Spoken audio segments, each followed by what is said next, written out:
సువార్త ప్రకటించని ఎడల నాకు స్తోత్రము. హల్లెలూయా, హల్లెలూయా.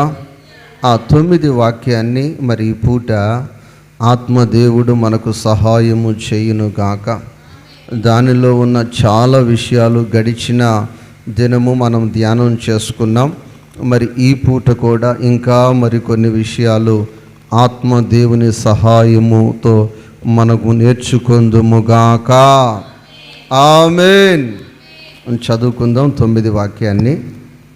సమాధానపరచువారు ధన్యులు, సమాధానపరచువారు ధన్యులు, వారు దేవుని కుమారులు అనబడుదురు, వారు దేవుని కుమారులు అనబడుదురు. మరి సమాధానమును గూర్చి గడిచిన వారములో మనం ధ్యానం చేసాం. ఈ పూట మనము ధ్యానం చేసుకునే మరి వాక్యము దైవ కుమారులు. చెప్పలమ్మా, ఏ కుమారులు? దైవం కుమారులా? స్పష్టంగా పలకండి అందరూ. దయ్యము కుమారులు కాదు, దైవ కుమారులు.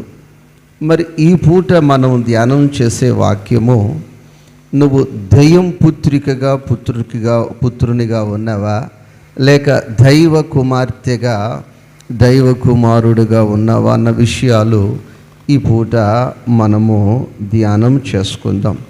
లూకాసు వార్త 20 అధ్యాయము 36 వాక్యాన్ని చదువుకుందాం. లూకాసు వార్త 20 అధ్యాయము 36 వాక్యము చదువుకుందాం. వారు పునరుద్ధానములో పాలివారయ్యుండి దేవదూత సమానముగా దేవుని కుమారులయ్యుందురు గనుక వారు ఇక సావనేరరు. ప్రియ దేవుని బిడ్డలారా, ఈ సందర్భం ఏమిటంటే, యేసుక్రీస్తు ప్రభువుని కొందరు అడుగుతూ ఉన్నారు. కొందరు అడుగుతూ ఉంటే వారికి స్పష్టముగా వివరముగా వారికి అర్థము చెప్తున్నాడు, వివరణ ఇస్తూ ఉన్నాడు. ఆ వివరణలో ఇంకా మనం డెప్త్గా మనం వెళ్ళాలంటే, వారు పునరుద్ధానములో పాలివారయుండి, ఫుట్నోట్లో 3 వాక్యం ఏమి రాయబడి ఉంది అక్కడ? పునరుద్ధానపు కుమారులయుండి. నా ప్రియ దేవుని బిడ్డలారా, ఈ పూట నీవు లోకాన్ని వెంబడింపక, పాపాన్ని వెంబడింపక, యేసు క్రీస్తుని నువ్వు వెంబడించే వ్యక్తివైతే, ఎవరిని? యేసు క్రీస్తుని నువ్వు వెంబడించి నీ హృదయములో యేసయ్యకు చోటుంటే, ఎవరికి చోటమ్మా? యేసయ్యకు చోటుంటే. దేవునికి స్తోత్రం. మనకిష్టమైన వారు వస్తే వాళ్ళకి చోటు ఇస్తాం ఇంట్లో. మనకిష్టము లేని వారు వస్తే ఏమి లేదు, చోటు లేదు అన్నట్టు క్రియేట్ చేస్తే వాళ్ళు 10 నిమిషాలు ఉండవలసిన వారు నిమిషంతోనే పారిపోతారు. నా ప్రియ దేవుని బిడ్డ, నీ జీవితంలో యేసయ్యకు స్థానం ఇస్తే, యేసయ్యకు చోటిస్తే, యేసయ్య నీతో ఉంటాడు. దేవునికి స్తోత్రం. అక్క ఉపవాస ప్రార్థనకి కనిపించలేదు. ఏంటంటే అక్క చెప్తారు, ఖాళీ లేదు.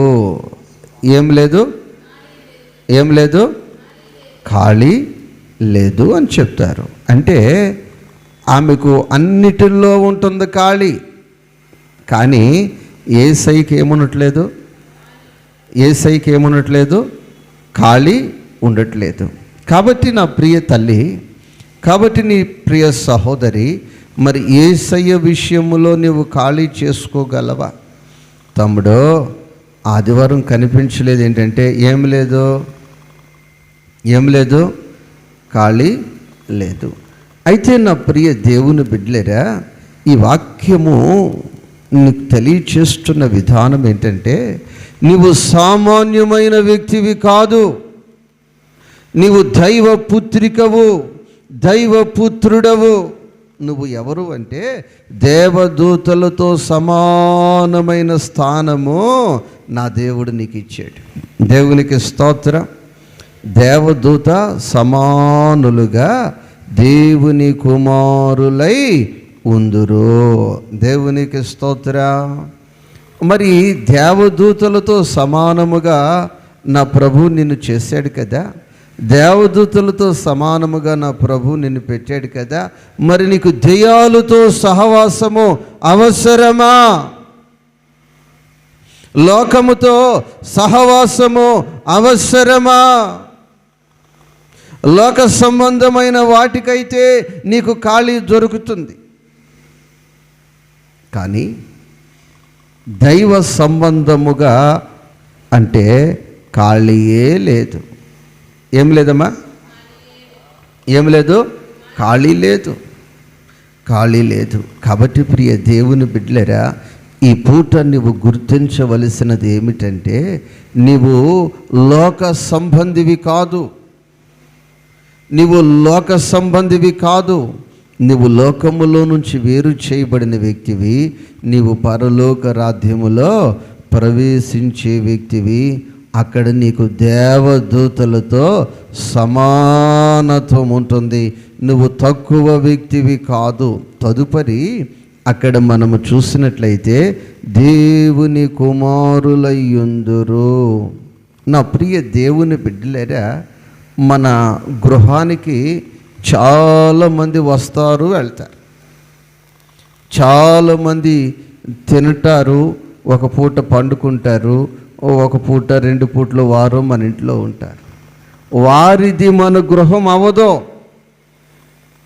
ఎంతకాలం ఉన్నా మనము నివసించే గృహము ఎవరి సొంతం అవుతుందంటే, మన కుమార్తెలది, మన కుమారులదు. ఆ విషయాన్ని గమనించాలి.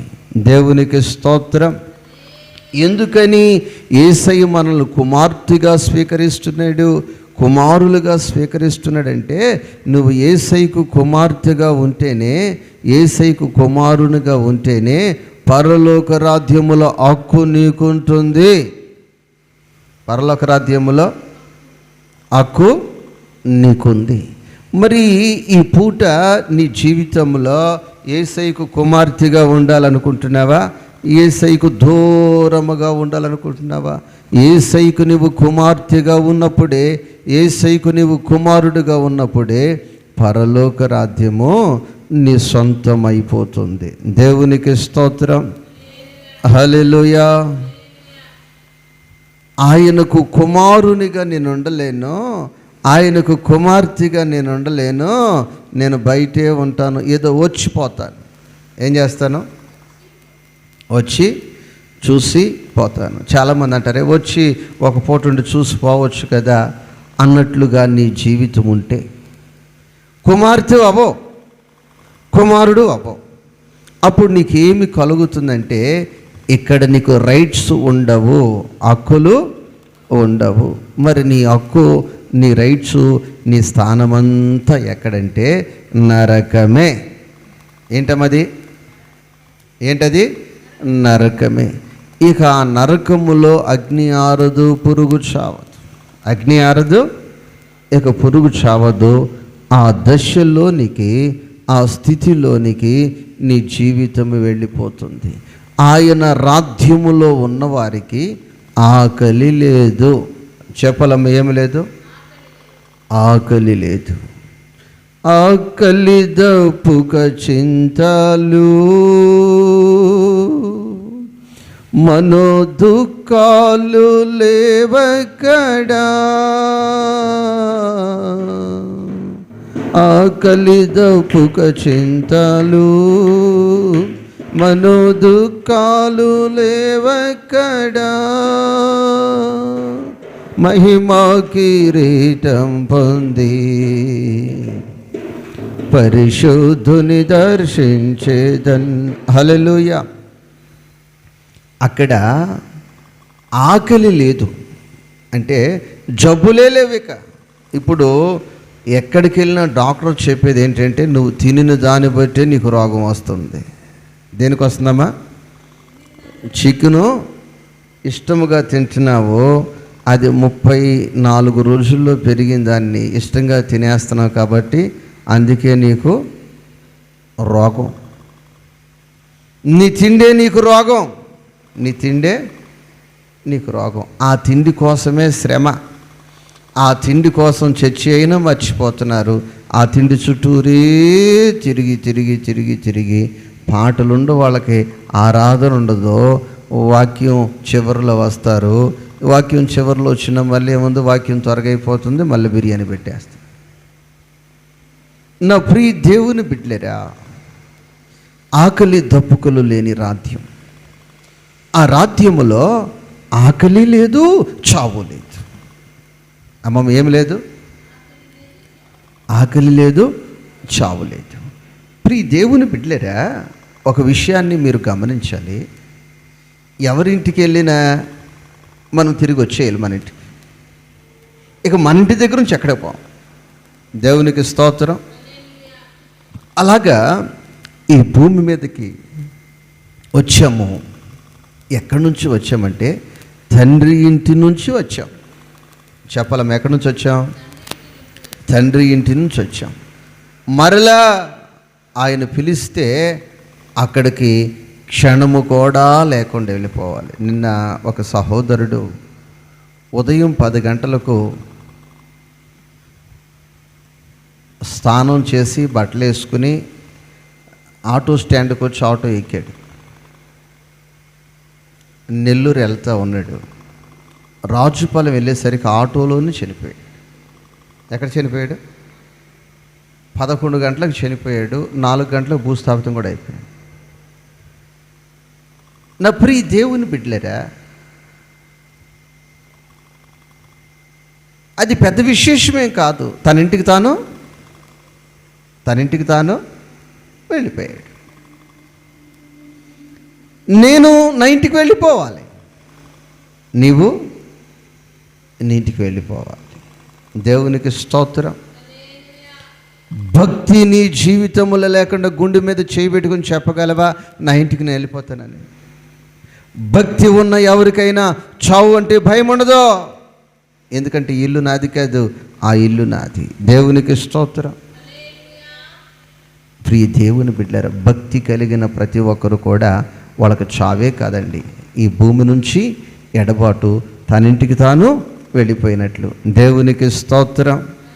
తనింటికి తాను వెళ్తున్న విశేషం ఏముంది? వచ్చారు, కొంతకాలం విశ్వాసాన్ని కాపాడుకున్నారు, లోకములో పడిపోకుండా, పాపములో పడిపోకుండా, ఇక లోకం వ్యామోహాన్ని అంటించుకోకుండా పవిత్రంగా బ్రతికారు. వాళ్ళ ఇంటికి వాళ్ళు వెళ్ళిపోయారు. దేవునికి స్తోత్రం. కాబట్టి ప్రియ దేవుని బిడ్డలేరా, మన ఇల్లు ఇక్కడ లేదు, మన ఇల్లు అక్కడ ఉంది. మనం ఎవరి కుమారులమో చెప్పాలమ్మా? ఎవరి కుమారులము? దేవుని కుమారులము, దైవ కుమారులము. దేవునికి స్తోత్రం. ఇప్పుడు రెండవ మాట, దైవ కుమారుల లక్షణం. రెండవ మాట, రోమీయులకు రాసిన పత్రిక 8 అధ్యాయము 16 వాక్యాన్ని చదువుకుందాం. 8 అధ్యాయము 16 వాక్యాన్ని చదువుకుందాం. మనము దేవుని పిల్లలమని ఆత్మ తానే మన ఆత్మతో కూడా సాక్ష్యమిచ్చుచున్నాడు. మనము పిల్లలమైతే వారసులము అనగా దేవుని వారసులము, క్రీస్తుతో కూడా మహిమ పొందుటకు ఆయనతో శ్రమపడిన ఎడల క్రీస్తు తోడి వారసులము. ఇక్కడ 16 వాక్యం చూస్తే, 17 వాక్యం చూస్తే, మనమైతే పిల్లలమైతే వారసులము అనగా దేవుని వారసులము. అయితే ప్రియ దేవుని బిడ్డలేరా, ఇప్పుడు ఆ వారసత్వము నీకు రావాలంటే ఏం రావాలంటే, వారసత్వం నీ సొంతం అవ్వాలంటే, వారసునిగా నీవు మార్చబడాలంటే, వారసురాలుగా నీవు మార్చబడాలంటే, ఇక్కడ క్రీస్తుతో కూడా శ్రమ పడిన ఎడలా ఏం చేయాలమ్మా? క్రీస్తుతో కూడా ఏం చేయాలి? శ్రమ పడిన ఎడల. యేసు క్రీస్తు ప్రభువారు 33.5 సంవత్సరాలు భూమి మీద బ్రతికాడు. ఈ 33.5 సంవత్సరాలు కూడా ఆయన శ్రమ పడుతూనే జీవించాడు. ఎలా జీవించాడమ్మా? శ్రమ పడుతూ శ్రమ పడుతూ శ్రమ పడుతూ శ్రమ పడుతూ. ఇప్పుడు ఆ వారసత్వము నీకు కావాలంటే, వారసునిగా వారసురాలుగా నీవు మార్చబడాలంటే, ఇక్కడ నీ జీవితంలో శ్రమ పడటమే నీ మనసుకు ఆయుధముగా నువ్వు ధరించుకొని ఉండాలి. శ్రమపడే మనస్సు నీకు ఉండాలి. శ్రమపడే అనుభవాలు నీకు కావాలి. దేవునికి స్తోత్రం. నా ప్రియ దేవుని బిడ్డలారా, నేను 2 రోజుల నుంచి నడుము నొప్పి చేత ఉన్నాను. చాలా ఇబ్బంది పడుతున్నాను. ఆరోగ్యం సహకరించిన పరిస్థితిలో ఉన్నాయి. అయితే నిన్న ఆ సమాధి కార్యక్రమానికి ఆ సహోదరుడు పిలిచాడు. ఆ సహోదరుడు వాళ్ళ కుమారుడు ఎక్కడ మనము సువార్త సునాద పండుగ కానీ సభలు కానీ పెడితే చక్కగా 3 రోజులు కానీ 4 రోజులు కానీ వస్తాడు. చక్కగా అటెండ్ అవుతాడు, వస్తాడు, కన్ఫామ్ వస్తాడు. చక్కగా కలిసి చక్కగా వాక్యం వింటాడు, చక్కగా భోజనం చేసుకుని వెళ్తాడు. అప్పుడప్పుడు వచ్చి కలుస్తుంటాడు. అయ్యా, నాన్నగారు ఇలాగా ప్రభు నందు నిద్రించారు, మీరు తప్పనిసరిగా రావాలి అంటే స్వాములన్నా నేను ఇద్దరు వెళ్ళాను. అయితే వెళ్ళే అంత ఆరోగ్యము నాకు లేదు, కానీ వెళ్ళాలి. ఎందుకనంటే మనకు కావలసిన వ్యక్తి. చాలామంది వచ్చి చెప్తుంటారు, కానీ నేను వెళ్ళటానికి ఇష్టపడను. ఎందుకంటే వాళ్ళు మన పరిచయలోకి రావటానికి వాళ్ళకి ఇష్టం ఉండదు, వెళ్ళటానికి నాకు ఇష్టం ఉండదు. కానీ ఈ వ్యక్తి మన దగ్గరికి వచ్చే వ్యక్తి, ఎక్కడ ప్రార్థనన్నా వచ్చే వ్యక్తి అన్నమాట. ఆ వ్యక్తి దగ్గరికి తప్పనిసరిగా వెళ్ళాలి. దేవునికి స్తోత్రము, హల్లెలూయా. ప్రియ దేవుని బిడ్డలారా, సాయంత్రం అయిపోయింది, చీకటి అయిపోతుంది. అక్కడ ఉన్న మరి గ్రామ పద్ధతులు కొన్ని ఉంటాయి. చీకటి పడిపోతే శుక్రవారం పొద్దుస్తే ఇంకా శుక్రవారం తీయకూడదు, ఇంకా మళ్ళీ శనివారం తీయాలంటున్నారు. నేను 2:30కి వెళ్ళాను, 6 గంటల వరకు కూర్చున్నా.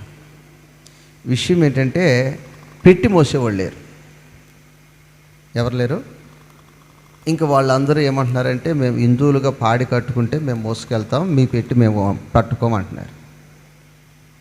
అయితే బైబిల్లో ఒక మాట నేను సేవకు వచ్చినప్పుడు పెద్దలు నాకు నేర్పించారు. యుద్ధ సన్నద్ధులై ఉండాలి. ఏమై ఉండాలి అంటే, ఎప్పుడు యుద్ధం వచ్చినా చేసే స్థాయి నీకుండా. ఇజ్రాయేల్ దేశంలో స్త్రీలు, పురుషులు ప్రతి ఒక్కరు కూడా యుద్ధం చేయటం నేర్చుకుంటారు. వాళ్ళు యుద్ధం చేయట నేర్చుకుంటారు. కొంతకాలం ఆ మిలిటరీలో పనిచేసి దేశానికి కాపలాగా ఉండి యుద్ధం చేసి ఆ తర్వాత మళ్ళీ వాళ్ళ ఉద్యోగం, వ్యాపారము, కుటుంబ వ్యవస్థలోకి వాళ్ళు వెళ్ళిపోతారు.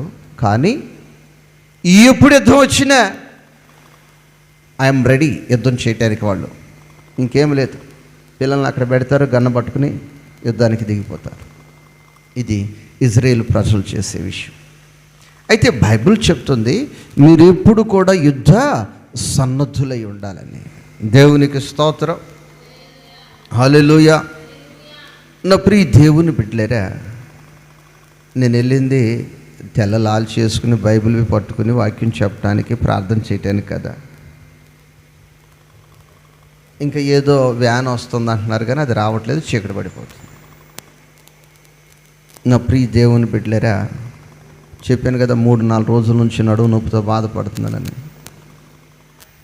ఇక నేను చెప్పాను, ఎవరైనా ఇంకొక 3 వస్తే నేను ఎత్తుకుంటానని ఆ ఎదురుగుంట లేపి భుజం మీద పెట్టుకునేసరికి ఇంకొక 3 పాపం ఎదరికి వచ్చారు పిల్లలు. ఇంకా అలా అలా మోసుకుని వెళ్ళిపోయాం. అలా చీకటి పడకముందే ఊరు దాటిపోయాం. దేవునికి స్తోత్రము, హల్లెలూయా. నా ప్రియ దేవుని బిడ్డలారా, నువ్వు క్రైస్తవుడు అయితే, నువ్వు క్రైస్తవురాలవైతే సోమరిగా, ఒక గర్విష్టిగా కాకుండా శ్రమపడే అనుభవాలు నీకు కావాలి.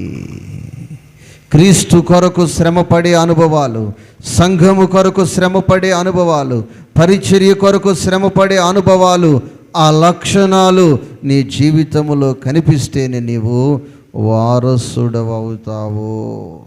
వారసుల లక్షణాలు వేరే ఉంటాయి. వారసుల లక్షణాలు వేరే ఉంటాయి.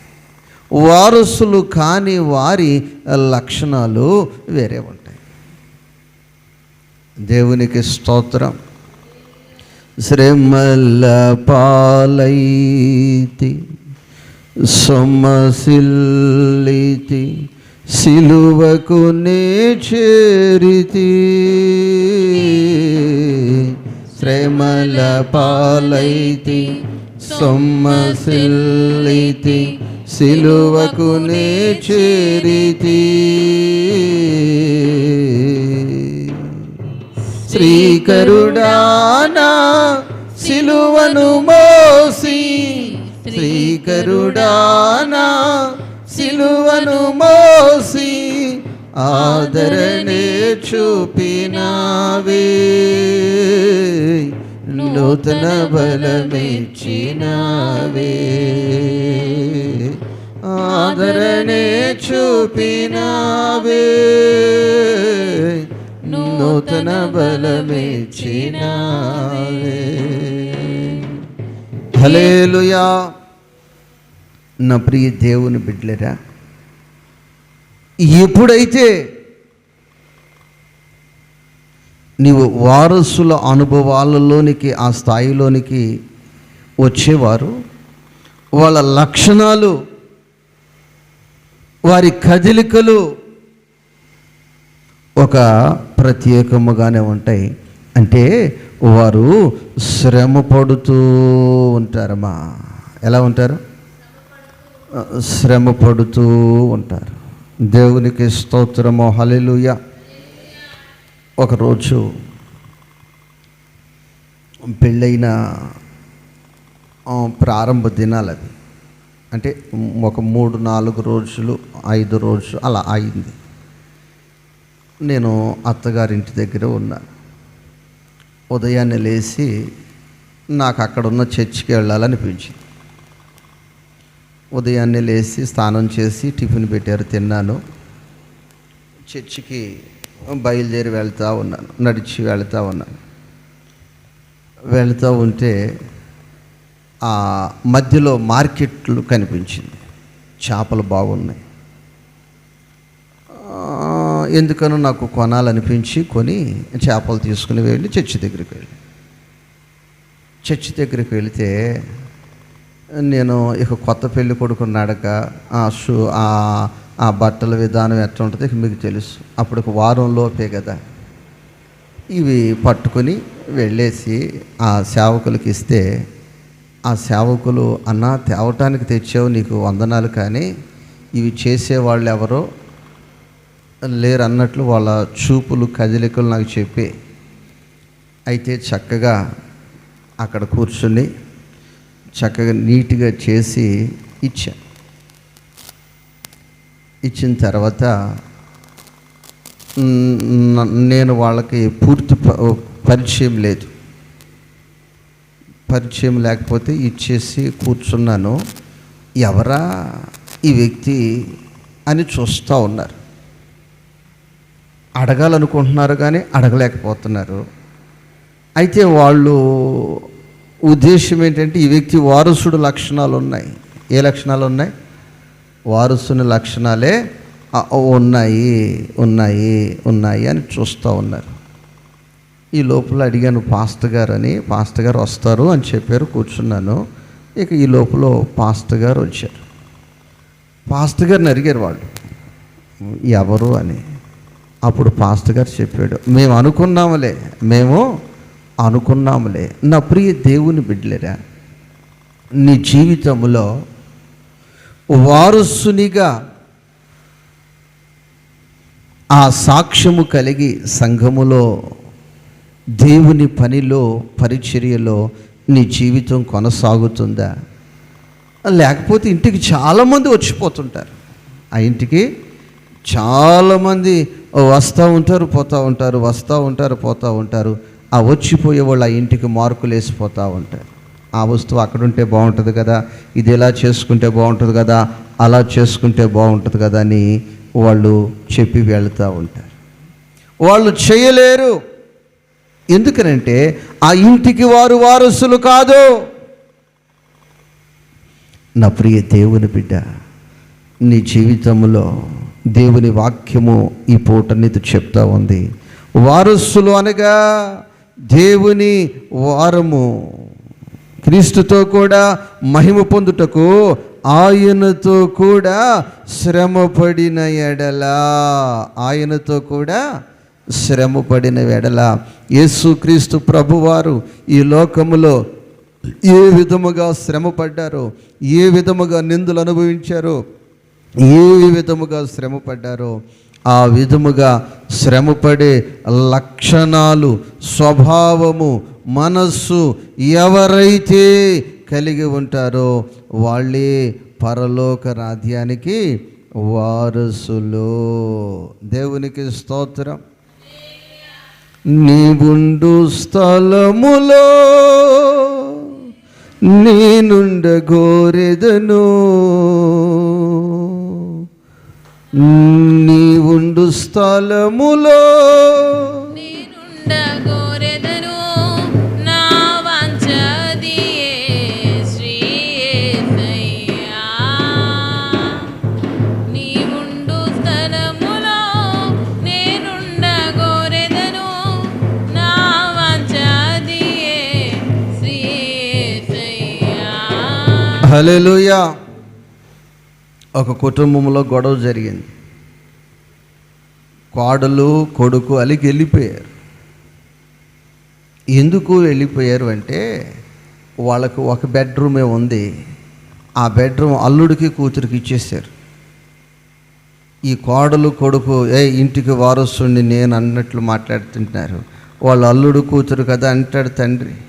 వీళ్ళేమో ఎట్టయితేనే ఆ రూమ్ కోసమే వాళ్ళకి గొడవ వచ్చింది. దాదాపు 10 సంవత్సరాలకు ఇప్పుడు పలుకోరు కలుసుకోరు.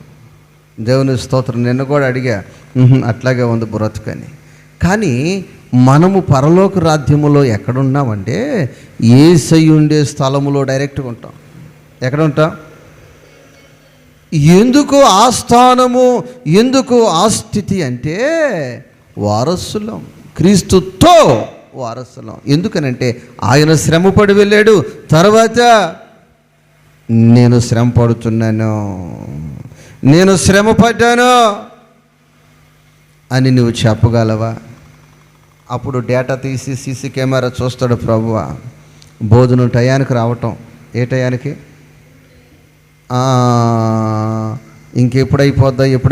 ఎప్పుడైపోద్దని చూడటం, చక్కగా భోంచేసుకోవటం, వెళ్ళిపోవటం.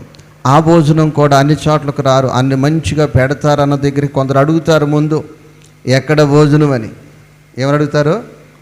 భోజనం ఎక్కడని అడుగుతారు. మంచిగా పెడతారు అనుకోండి, మంచిగా వేపుడు చేసి ప్రత్యేకంగా పెట్టే వాళ్ళ ఇంటికైతే అమ్మా వస్తారు. లేదు వాళ్ళు సాంబారే కదా అంటే అక్కడికి మాకేం లేదు, ఈ పూట ఖాళీ బిజీ. దేవునికి స్తోత్రం. చూస్తాడు, ఈడు వారసుడు కాదు, ఈ మనిషే వారసులుగా అర్హత వీళ్ళకు లేదో. దేవునికి స్తోత్రం. హల్లెలూయా, హల్లెలూయా. నా ప్రియ దేవుని బిడ్డ, మరి నీకు శ్రమపడే అనుభవాలు ఉన్నాయా? శ్రమపడే మనస్సు నీకుందా? శ్రమపడాలన్న ఆశ నీకుందా? ఈ యొక్క తండ్రి ఇంటిలో ఇదిగో వారసునిగా నేను ప్రవర్తించాలి, వారసురాలుగా నేను ప్రవర్తించాలన్న ఆలోచన నీ జీవితంలో కలిగి ఉన్నావా? క్రీస్తు కొరకు శ్రమపడి, క్రీస్తు కొరకు నిందించబడటానికైనా సిద్ధపడి, క్రీస్తు కొరకు అవమానము పొందటానికైనా సిద్ధపడి, క్రీస్తు కొరకే నేను బ్రతుకుతానని యేసుతో నీవు నిలిచినట్లయితే, యేసుతో క్రీస్తుతో వారసులము. దేవునికి స్తోత్రం. హల్లెలూయా, హల్లెలూయా. వారసులు శ్రమ పడతారు, వారసులు నిలబడతారు. వారసులు నిలబడతారు. దేవునికి స్తోత్రం. మూడవదిగా దేవుని సంబంధులు. మొదటి యోహాను పత్రిక 3:10 చదువుకుందాం. 3:10. మొదటి యోహాను పత్రిక. దీనిని బట్టి దేవుని పిల్లలెవరో, దేవుని పిల్లలెవరో, అపవాది పిల్లలెవరో. అమ్మమ్మమ్మమ్మ.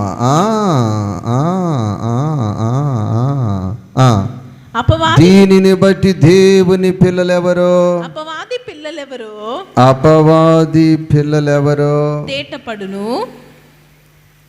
తేటపడును, నీతిని జరిగించని ప్రతి అపవాది ఫుడ్ నోట్లో సాతాను అని కూడా చదువుకోవచ్చు. దీనిని బట్టి దేవుని పిల్లలెవరో, సాతాను పిల్లలెవరో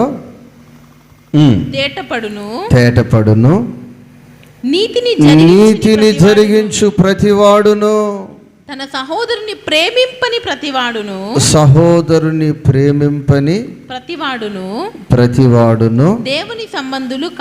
దేవుని సంబంధులు కాదు. వీళ్ళకి నీతిని జరిగిస్తూ ఇష్టం ఉండదు, సంఘాన్ని ప్రేమించటము ఇష్టం ఉండదు. లోకాన్ని ప్రేమిస్తారు, లోకములో ఉన్నదానిని ప్రేమిస్తారు, కానీ సంఘాన్ని ప్రేమించలేరు, సంఘ బిడ్డలను ప్రేమించలేరు. ఎవరిని ప్రేమించలేరు? సంఘ బిడ్డలను కూడా ప్రేమించలేరు, నీతిని జరిగించలేరు. దేవునికి స్తోత్రం. ఇప్పుడు ఈ దేవుని బిడ్డలేరా, నేను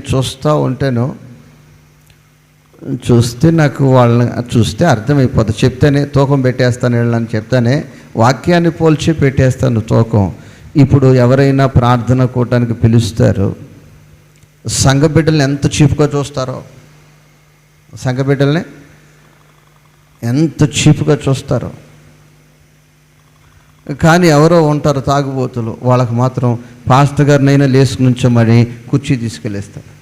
కూర్చోయ్యా అంటే. కొన్ని కార్యక్రమాలకైతే నేను సంఘస్థులను అసలు రావద్దని చెప్దాం అనిపిస్తుంది. ఎందుకనంటే వీళ్ళంతా ఏం చేస్తారంటే బైబిల్ పట్టుకుని వస్తారు. ఏం పట్టుకుని వస్తారు? ప్రభువా ఈ కుటుంబాన్ని దీవించు, ఈ కుటుంబాన్ని ఆశీర్వదించయ్యా అనుకుంటా ప్రార్థన చేసుకుంటూ వస్తారు. వీళ్ళని అస్సలు పట్టించుకోరు. బకీటో బిందో నెత్తిన బార్లు ఇచ్చుకుని వస్తారు కొందరు.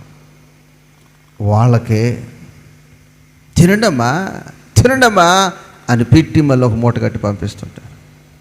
వీళ్ళగా అసలేం పట్టించుకోరు. ఏంటంటే పాస్టర్ గారు వాళ్ళు బింది బకెట్ వెనక పట్టుకుపోతారు.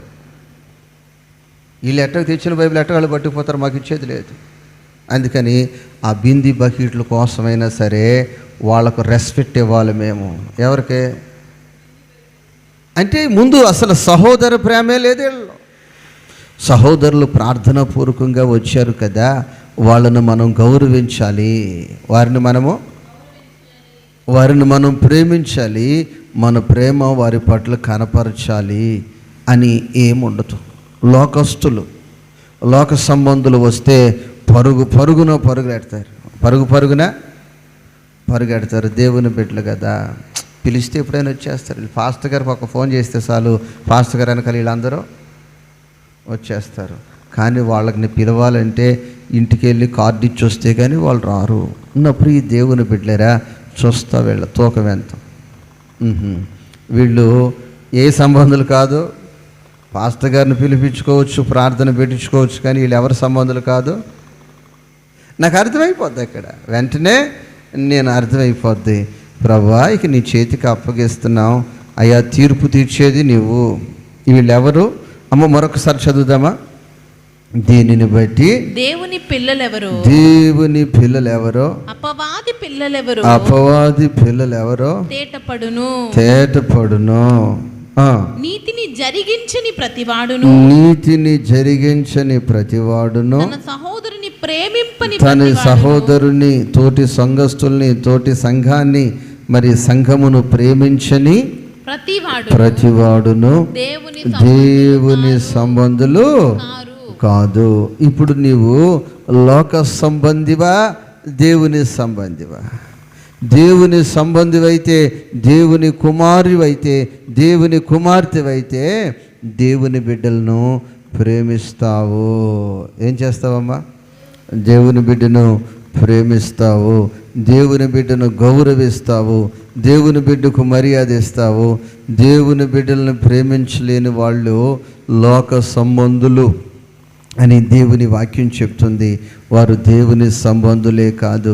మరి దేవుని సంబంధిగా నీవు బ్రతకాలని ఆశపడుతున్నావా? లోక సంబంధిగా నీ జీవితాన్ని కొనసాగించాలని ఆశపడుతున్నావా? మరి నీ జీవితంలో ఒక్కసారి నువ్వు అర్థం చేసుకోవలసిన అవసరం ఎంతైనా ఉంది. మరి సేవకులను నువ్వు ప్రేమించగలుగుతున్నావా? సంఘమును నువ్వు ప్రేమించగలుగుతున్నావా? సంఘాన్ని నీ జీవితంలో ఎంత నువ్వు ప్రేమిస్తున్నావో ఆ ప్రభువు చూస్తున్నాడు. నువ్వు సామాన్యమైన వ్యక్తివి కాదు, నువ్వు దేవుని కుమారుడవు, దేవుని కుమార్తెవు. ఆ బీజము నీలో ఉన్నట్లయితే నువ్వు లోకాన్ని ప్రేమించలేవు, సంఘాన్ని నువ్వు ప్రేమించగలుగుతావు, సంఘ బిడ్డలను నువ్వు ప్రేమించగలుగుతావు, దైవ సేవకులను నువ్వు ప్రేమించగలుగుతావు. ఎందుకనంటే నేను వారసురాలను అంటావు, నేను వారసుని అంటావు. వారసునిగా నీవు బ్రతకాలని, వారసునిగా నీ జీవితము కొనసాగించాలని, వారసునిగా ఈ లోకాన్ని విడిచి పరలోకములో అడుగు పెట్టాలని నా ప్రభువు ఆశపడుతున్నాడు. సియోను శిఖరము సింహాసనము పుత్రులకే వారసత్వము. సియోను శిఖరము సింహాసనము వరపుత్రులకే వారసత్వము. వాగ్దానములన్నీ నెరవేర్చుచుంటివా వాగ్దాన పూర్ణుడా, వాగ్దానములన్నీ నెరవేర్చుచుంటివా వాగ్దాన పూర్ణుడా నా యేసయ్యా. శ్రీమంతుడా యేసయ్యా, నా ఆత్మకు అభిషేకమా, నా అభినయ సంగీతమా. అందరూ మోకరించిన ప్రతి ఒక్కరూ చేతులెత్తిన ప్రతి ఒక్కరూ నోరు తెరిచి యేసయ్యా నీకు స్తోత్రాలు స్తోత్రాలు అంటూ వినిన వాక్యమును బట్టి ప్రార్థన చేద్దాం. వినిన వాక్యమును బట్టి ప్రార్థన చేద్దాం. యేసయ్యా నీకు స్తోత్రాలు స్తోత్రాలు. సియోను శిఖరము ఆ సింహాసనము వరపుత్రులకే వారసత్వం అయ్యా. అయ్యా నేను వరపుత్రికిగా నా జీవితాన్ని కొనసాగించాలి, వరపుత్రులుగా నా జీవితం ఉండాలి తండ్రి. అయ్యా నేను వారసునిగా ఉండాలయ్యా, నేను వారసురాలుగా ఉండాలి తండ్రి.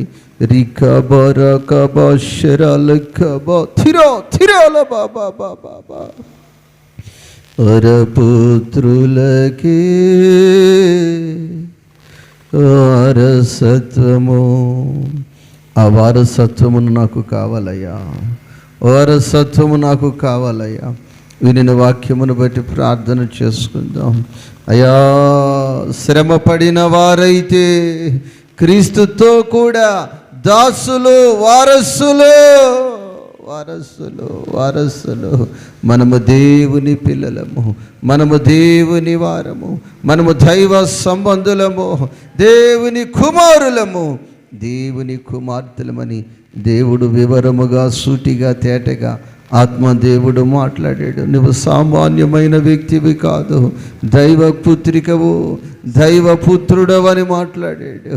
అయ్యా, నీ పుత్రునిగా నా జీవితము కొనసాగాలి, నీ పుత్రునిగా నా జీవితము కొనసాగాలి. రికబరబా శరాలబా. నీకు స్తోత్రాలు, స్తోత్రాలు, స్తోత్రాలు. ప్రార్థన చేద్దాం, ప్రార్థన చేద్దాం, ప్రార్థన చేద్దాం, ప్రార్థన చేద్దాం. స్తోత్రములు, స్తోత్రములు, స్తోత్రములయ్యా. మహాగణుడ, మహోన్నతుడ, మీకు కృతజ్ఞతాస్తుతులు చెల్లిస్తున్నామయ్యా. తండ్రి, మీ దాసుని ద్వారా మాట్లాడిన ప్రతి మాటను బట్టి కృతజ్ఞతాస్తుతులు చెల్లిస్తున్నాం. సమాధాన పరచువారు ధన్యులు వారు దేవుని కుమారులు అనబడుతురని మీ లేఖనాలు చెప్తున్నాయి స్వామి. అయ్యా, క్రీస్తు తోటి వారసులుగా తండ్రి, మీ యందు శ్రమపడి వారిగా మీరు మమ్మల్ని తీర్చిదిద్దామని కోరుచున్నామయ్యా. నీతిని జరిగించు వారిగా తండ్రి, సహోదరుని ప్రేమించు వారిగా తండ్రి, అయ్యా, మీ వారసులుగా మేము ఉండడానికి తండ్రి, మీ రాజ్యములకు రాకడకు వారసులుగా మార్చబడడానికి తండ్రి, అయ్యా, దైవ కుమారులుగా తండ్రి, ఈ లోకములో తండ్రి మమ్మల్ని మేము ప్రభా మీకు అప్పగించుకొని తండ్రి జీవించడానికి సహాయాన్ని దయచేయమని, అయ్యా, విన్నటువంటి వాక్యాన్ని తండ్రి నూరంతర ప్రతిఫలితాన్ని దయచేసి ఒక ఫలించడి కుమ్మగా తండ్రి దైవ కుమారులు, కుమార్తెలుగా మమ్మల్ని తీర్చిదిద్ది మహిమ పొందమని సమస్తమును మీ హస్తములకు అప్పగించుకొనుచు యేసు నామమును అడిగి పొందుకుని ఉన్నాము తండ్రి. ఆమేన్. ప్రార్థన ఆలకించిన దేవునికి స్తోత్రాలు చెల్లిద్దాం. స్తోత్రం, స్తోత్రం, స్తోత్రం, స్తోత్రం, స్తోత్రం. శ్రమలలో సిలువలో నీ రూపు నలిగినదా, శ్రమలలో సిలువలో నీ రూపు నలిగినదా, శిలనైనా నన్ను నీవలే మార్చుటగా. అందరూ శిలనైనా నన్ను నోరు తెరచి నీవలే మార్చుటగా, శిల్పకారుడా నా యేసయ్యా,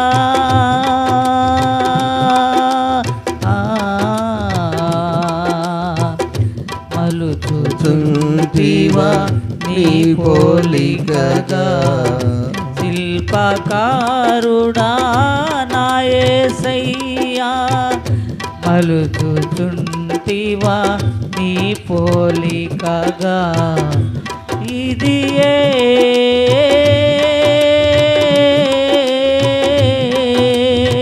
నాయడ నీకున్న నిత్య సంకల్పమా, నాయడ నీకున్న నిత్య సంకల్పమా. సంకల్పము ఇంతగా నన్ను ప్రేమించినది, నీ రూపము నాలో రూపించుటకా. ఇంతగా నన్ను ప్రేమించినది, నీ రూపము నాలో రూపించుటకా.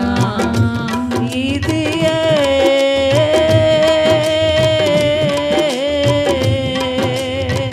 నాయడ నీకున్న నిత్య సంకల్పమా. అవునయ్యా, నాయడ నీకున్న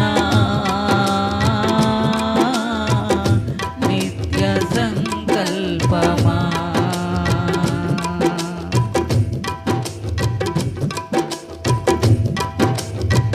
శ్రమలలో సిలువలో నీ రూపు నలిగినదా, శ్రమలలో సిలువలో నీ రూపు నలిగినదా, శిలనైనా నన్ను నీ వలె మార్చుటగా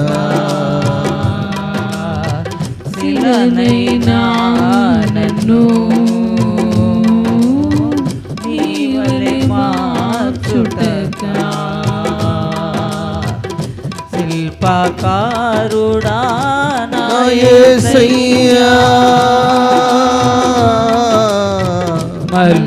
మలుచుచుంటివా నీ పోలికగా శిల్పకారుడా నా యేసయ్యా మలుచుచుంటివా నీ పోలికగా ఇది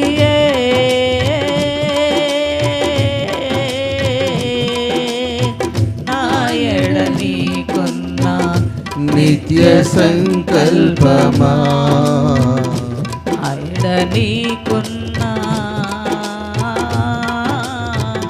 నిత్య సంకల్పమా తీగలు చెడలి అపస్వరములమయమై తీగలు సడలి అపస్వరములమయమై మూగబోయేనే నా స్వరమండలము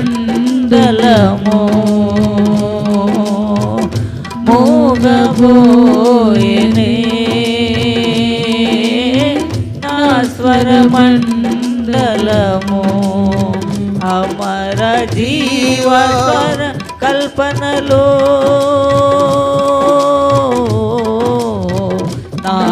నాయనువనువున పలికించితివా అమర జీవస్వర కల్పనలో నాయనువనువున పలికించితివా ఇది